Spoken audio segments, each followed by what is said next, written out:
Now listen, this isn't a political thing. I don't care if you're a Republican or a Democrat. All that I care about is whether you're an American. Because I think if you're an American, you should agree that the government should not be doctoring video footage to lie to the American people. So there was an exchange between Jim Acosta from CNN, Donald Trump. I don't care if you like CNN. I don't care if you like Donald Trump. But these two guys, they were having an argument. The White House has now banned Jim Acosta from the White House, saying he put his hands on one of Trump's aides. So real quick, let's look at the original footage straight from C-SPAN. If I may ask one other question, are you worried? That's enough. That's enough. Mr. President, I was enough. going to ask one of the other folks. That's enough. Pardon me, ma'am.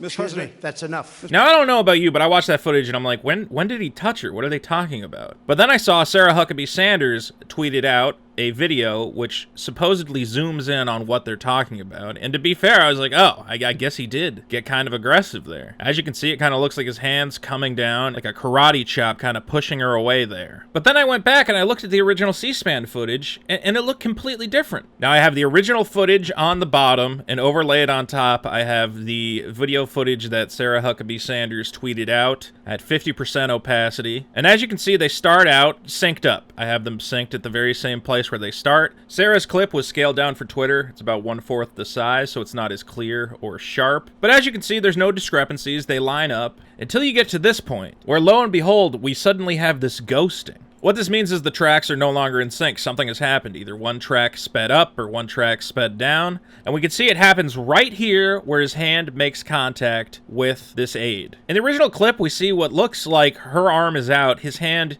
is resting on her arm. She moves her arm and his hand just goes with her. He's not pushing it down. But in the footage that the White House press secretary tweeted out, additional movement has been added in to make it look like his hand was moving faster than it actually was. Watching the original video frame by frame, we see that it never loses focus. Nothing is moving fast enough to cause anything more than some slight motion blur. But in the White House's footage, some duplicate frames have been overlaid, giving the impression of a sudden jerking motion. Look at his finger. In the C-SPAN footage, it's a little bit blurry, but not moving fast enough to cause much motion blur. In the White House footage, it's ghosting. You're seeing footage from both the current frame and one frame earlier. Now again, I don't want to get political. I don't care who you voted for. I don't care what side you're on. You might even think that despite this, Jim Acosta was out of line. It should be banned from the White House, and that's a fine opinion. But we cannot have the White House manufacturing evidence to mislead the American people. That's insane. We deserve to live in a country where the evidence presented to us by the people we've elected is true